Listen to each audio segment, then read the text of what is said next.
Arkadaşlar ne bu Ahmet Usta'nın fabrikasından kadın yelekleri, örme yelekler. Ne bakın çiçekli ne bunlar.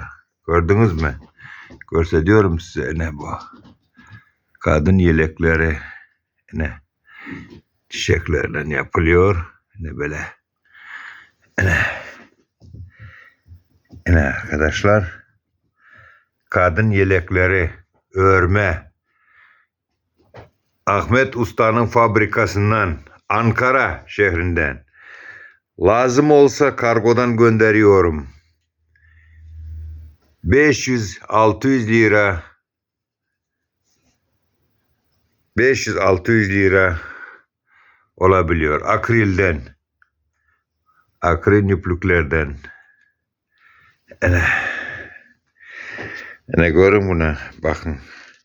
Ne güzeldi.